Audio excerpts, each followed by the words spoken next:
రబ్బాని తెలుగు కథలు. అందరికీ నమస్కారం. ఈ రోజు మనం తెలుసుకోబోతున్న స్టోరీ అమెరికా అల్లుడు 2వ భాగం. వైశాలి, మీ అత్తగారు అన్నయ్య గారు చూస్తుంటే చాలా మంచి వాళ్ళలా ఉన్నారు. వాళ్ళు చెప్పినట్లు నడుచుకో. నువ్వు నీకు నచ్చిన బట్టలు వేసుకోవచ్చు. చీటికి మాటికి ఇక్కడికి వస్తానని వాళ్ళను ఇబ్బంది పెట్టకు. అలాగే వదినా. ఈ విధముగా జరుగుతుండగా వైశాలి చరణ్ల పెళ్లి జరుగుతుంది. ఆ ఊరు సాంప్రదాయం ప్రకారం పెళ్లిలో ఎటువంటి ఫోటోలు గాని వీడియో కానీ తీయకూడదు. మరునాడు ఉదయం, వదిన గారు, మా ఆచారం అమ్మాయి అబ్బాయి పెళ్లి చేసుకున్న తరువాత వ్రతం చేసుకున్నాకే ఒక్కటవ్వాలి. అంతవరకు భార్యాభర్తలు విడిగానే ఉండాలి. అమెరికా వెళ్ళాక వ్రతం పూర్తి చేసిన తరువాత వాళ్లకు మిగతా కార్యక్రమాలు ఏర్పాటు చేస్తాను. సరే అమ్మా, మీ ఆచారం ప్రకారమే జరగనిద్దాం. వాళ్ళిద్దరూ కలకాలం పిల్లాపాపలతో సంతోషంగా ఉండటమే మనకు కావాలి కదా. ఒకరోజు చరణ్ వైశాలిని తీసుకొని పార్కుకు వెళ్తాడు. వైశాలితో కాసేపు మాట్లాడాక, వైశాలి, ఐస్ క్రీం తిందామా? సరే అండి. చరణ్ తన మొబైల్ టేబుల్ పై పెట్టేసి ఐస్ క్రీం తీసుకురావడానికి వెళ్తాడు. అప్పుడు చరణ్ మొబైల్కి ఫోన్ వస్తుంది. వైశాలి తరచూ ఆ ఫోన్ నంబర్ నుండి ఫోన్ రావడం గమనించేది. ఈలోగా చరణ్ ఐస్ క్రీం తీసుకొని వస్తాడు. ఏవండి, మీకు ఫోన్ వచ్చింది? ఓ అలాగా అంటూ చరణ్ మొబైల్ తీసుకొని పక్కకు వెళ్లి మాట్లాడి వస్తాడు. ఎవరండి ఫోన్లో? అది వైశాలి, మా ఫ్రెండ్స్. అన్నయ్య గారు, మేము అమెరికా వెళ్లే సమయం ఆసన్నమైంది. మాకు ఇస్తానన్న నగలు క్యాషు ఇస్తే క్యాష్ను డాలర్లుగా మార్చుకొని అమ్మాయి పేరు మీద అక్కడే షేర్లు కొంటాము. అప్పుడు రామకృష్ణ వారికి నగలు, డబ్బులు, మిగతా సామాన్లన్నీ ఇస్తాడు. దుర్గమ్మ నగలు, సామాన్లు, డబ్బులు తీసుకుని ముందు కారులో వెళ్తుంది. అదేంటండి, అత్తయ్య గారితో నగలు, డబ్బు, సామాన్లు పంపిస్తున్నారు? వాటిని ఆవిడ జాగ్రత్తగా తీసుకెళ్తుందా? వైశాలి, మా అమ్మ సామాన్లు కార్గోలో వేసి డబ్బులు అమెరికా డాలర్లుగా మార్చి ఎయిర్పోర్ట్కు వస్తుంది. మనం అమెరికా వెళ్లేసరికి సామాన్లన్నీ అక్కడ ఉంటాయి. ఇలా మరో కారులో వైశాలి, చరణ్ వాళ్ళ వదిన వసుంధర కలిసి వెళ్తారు. చరణ్, వసుంధర, దుర్గమ్మ ఎయిర్పోర్ట్ రాగానే మాస్కులు ధరిస్తారు. వైశాలి, నువ్వు ఇక్కడే కూర్చో, మేము వీసా టికెట్లు కన్ఫర్మ్ చేసుకొని స్టాంపింగ్ చేసుకొని వస్తాము అని చెప్పి వసుంధర, చరణ్ అక్కడి నుండి వెళ్తారు. ఇక దుర్గమ్మ, వైశాలి, నువ్వు ఇక్కడే ఉండమ్మా, నేను వాష్రూమ్కి వెళ్ళొస్తాను అని చెప్పి అక్కడి నుండి వెళ్తుంది. అలా వెళ్లిన వారు గంటసేపైనా తిరిగి రాకపోవడంతో వైశాలి కంగారు పడుతుంది. తనకు ఎటు వెళ్లాలో తెలియదు, ఎవరిని అడగాలో కూడా తెలియదు. చాలాసేపటి నుంచి వైశాలిని గమనిస్తున్న ఒక పోలీస్ ఆఫీసర్ ఆమె దగ్గరికి వస్తాడు. చూడమ్మా, నిన్ను చాలాసేపటి నుంచి గమనిస్తున్నాను. ఎవరు నువ్వు? నీ పాస్పోర్ట్, ఫ్లైట్ టికెట్ చూపించు. సార్, మాది మహబూబ్ నగర్ జిల్లాలోని ఒక గ్రామం. మా నాన్నగారు పెద్ద భూస్వామి. నాకు అమెరికా అబ్బాయినిచ్చి పెళ్లి చేశారు. మా ఆయన నన్ను అమెరికా తీసుకెళ్తానని తన తల్లి వదినలతో నన్ను తీసుకొని వచ్చారు. ఇప్పుడే పాస్పోర్ట్ చెకింగ్ అంటూ చెప్పి వెళ్లారు. ఇక మా అత్తయ్య గారు వాష్రూమ్కు వెళ్ళొస్తానని వెళ్లారు. ఇంతవరకు వాళ్ళు ఎవరూ తిరిగి రాలేదు. ఇంతకీ వాళ్ళ పేర్లేంటమ్మా? నా పేరు వైశాలి, మా ఆయన చరణ్, వాళ్ళ అమ్మగారి పేరు దుర్గమ్మ, ఇక నా తోటి కోడలి పేరు వసుంధర. చూడమ్మా, నువ్వు ఇక్కడే ఉండు, నేను వెళ్లి ఎంక్వైరీలో వాళ్ళ గురించి తెలుసుకొని వస్తాను అని చెప్పి పోలీస్ ఆఫీసర్ అక్కడి నుండి వెళ్తాడు.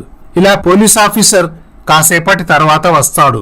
చూడమ్మా, మీరు చెప్పిన పేర్ల మీద అమెరికాకి ఫ్లైట్ టికెట్లు బుక్ చేయలేదు. అసలు ఈ సమయానికి అమెరికా ఫ్లైటే లేదు. రాత్రి 11 గంటలకు అమెరికా ఫ్లైట్ ఉన్నది. వాళ్ళెవరో మీ కుటుంబాన్ని మోసం చేశారు. అప్పుడు వైశాలి షాక్ అవుతుంది. మమ్మల్ని ఇంతలా నమ్మించి తడిగుడ్డతో గొంతు కోశారు. ఎంతో మంచి వాళ్ళుగా నటిస్తూ నా జీవితం ఇలా నవ్వుల పాలు చేశారు. ఇప్పుడు ఏ మొహం పెట్టుకొని నేను మా ఊరికి వెళ్ళగలను? ఒకవేళ వెళ్ళినా ఊరి పెద్దలు వేసే శిక్షకు బతికున్న శవంలా బతకాలి.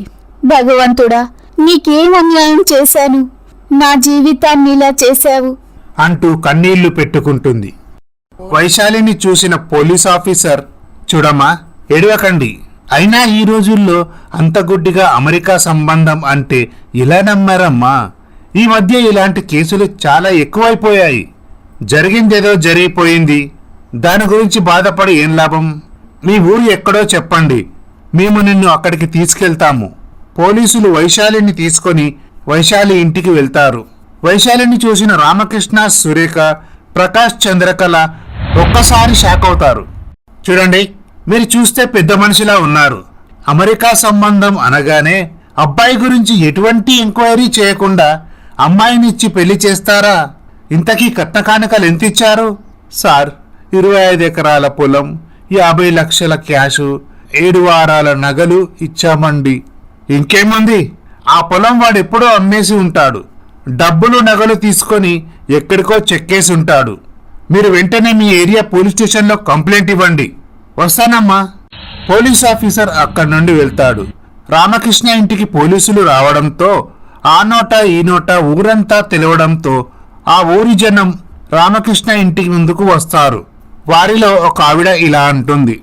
అక్క, అమెరికా సంబంధం అంటూ తెగ మురిసిపోయారు. ఇప్పుడు ఏమైంది? వాడు వీళ్లకు పెద్ద టోపీ పెట్టి వెళ్ళిపోయాడు. అయినా అక్క, ఇక్కడ అబ్బాయిలు కరువా? ఇప్పుడు చూడు ఏం జరిగింది. కూతురు జీవితం నాశనం అయిపోయింది. ఆ రోజు రాత్రి ప్రకాష్, చంద్రకళ వైశాలి గదికి వెళ్తారు. వైశాలి ఏడుస్తూ ఉంటుంది. వైశాలి, బాధపడకమ్మా. అయినా నేను నాన్నగారిని ముందే హెచ్చరించాను. వారి గురించి పూర్తిగా ఎంక్వైరీ చేసిన తర్వాతే పెళ్లి జరిపిద్దామని. కానీ నాన్నగారు నా మాట అస్సలు వినలేదమ్మా. అవునమ్మా, అన్నయ్య మీ నాన్నగారికి ఎంత నచ్చ చెప్పినా మీ నాన్నగారు మీ అన్నయ్య మాట అస్సలు వినలేదు. వైశాలి, నువ్వేమీ బాధపడకమ్మా. నీకు అండగా నేను, మీ అన్నయ్య ఉన్నాము. నీకు ఎటువంటి కష్టము రాకుండా కాపాడుతాము. ఎక్కువగా ఆలోచించి నీ మనసు పాడు చేసుకోకు అని ఓదార్చి ప్రకాష్, చంద్రకళ అక్కడ నుండి వెళ్తారు. మరునాడు ఉదయం, వైశాలి, నా పరువు గంగలో కలిపేశావు. అమెరికా సంబంధం తీసుకొచ్చి లక్షల కట్నం ఇచ్చి పెళ్లి జరిపిస్తే ఇలా జరిగిందేంటి? అయినా నువ్వు ఒక నష్టజాతకురాలివి. అందుకే నీ జీవితం ఇలా ఏడ్చింది. ఇంకేముంది, ఈ ఊరు కట్టుబాటు ప్రకారం పంచాయతీ పెట్టాల్సిందే. పంచాయతీ పెద్ద ఏ శిక్ష వేస్తే ఆ శిక్ష అనుభవించాల్సిందే. నాన్నగారు, ఇందులో చెల్లి తప్పి ఏముందండి? నువ్వు చెల్లిని ఎందుకు అలా తిడుతున్నావు? నార్మై, ఏంట్రా గొంతులేస్తోంది? ఈ ఊర్లో ఏ ఆడపిల్లకైనా ఇటువంటి అవమానం జరిగిందా? అందరూ ఎంచక్కా పెళ్లిళ్ళు చేసుకుని కాపురాలు చేస్తున్నారు. అది కాదు మామయ్య గారు, నేను చెప్పేది కాస్త వినండి. చూడమ్మా, నువ్వు ఈ ఇంటి కోడలివి. ఈ ఇంటికంటూ కొన్ని కట్టుబాట్లున్నాయి. నువ్వు మీ మామయ్య గారిని ఎదిరించి మాట్లాడే అంత పెద్దదానివైపోయావా? పెళ్ళై 3 సంవత్సరాలవుతుంది. ఇంకా నీకు సంతానం కలగలేదు. నేను తలుచుకుంటే మా అబ్బాయితో నీకు విడాకులు ఇప్పించి మా అబ్బాయికి మరో పెళ్లి చేయగలను. అప్పుడు చంద్రకళ ఏమీ మాట్లాడకుండా మౌనంగా ఉంటుంది. మరునాడు ఉదయం పంచాయతీలో పంచాయతీ పెద్ద పాపారావు, రామారావు గారు, ఈ ఊరు కట్టుబాటు ప్రకారం ఆడపిల్ల పెళ్లి చేసుకున్న తర్వాత అత్తారింట్లో తన భర్తతోనైనా ఉండాలి. లేదా ఒకవేళ మొగుడు వదిలేసి వెళ్ళినా, మొగుడు చనిపోయినా ఆ అమ్మాయిని నష్టజాతకురాలుగా భావిస్తూ సమాజంలో అందరితో కలవకుండా చీకటి గదిలో బంధించాలి. ఆవిడతో ఎవరూ మాట్లాడకూడదు. ఇప్పుడు ఇదే శిక్ష మీ కూతురికి విధిస్తున్నాను. అప్పుడు రామకృష్ణ, సురేఖ ఏమీ మాట్లాడకుండా మౌనంగా ఉంటారు. అయ్యా, మీకు దండం పెడతాను. మా ఆడపడుచు జీవితం నాశనం చెయ్యకండి. అసలు ఇలాంటి కట్టుబాట్లు ఏ ఊర్లోనైనా ఉంటాయా? ముక్కుపచ్చలారని ఆడపిల్లను తీసుకెళ్లి జీవితాంతం చీకటి గదిలో ఉండమనటం సరికాదు. ఏమండి, మా చెల్లెలకి అంత పెద్ద శిక్ష వేయకండి. దాన్ని వదిలేయండి. ఈ ఊర్లో నుంచి వెళ్ళిపోయి ఎక్కడికైనా వెళ్ళి బ్రతుకుతుంది. చూడు బాబు, నీకు ఈ ఊరు కట్టుబాట్ల గురించి తెలుసు. అయినా నువ్వు ఇలా మాట్లాడటం సరికాదు. అయ్యా పంచాయతీ పెద్దగారు, మీరు వేసిన శిక్ష అనుభవించడానికి నాకు ఎటువంటి అభ్యంతరమూ లేదు. కాకపోతే నేను మీతో కొంచెం మాట్లాడాలి. అవకాశం కల్పించాల్సిందిగా కోరుకుంటున్నాను. ఇక ఆ తర్వాత ఏం జరుగుతుందో తర్వాయి భాగంలో చూద్దాం.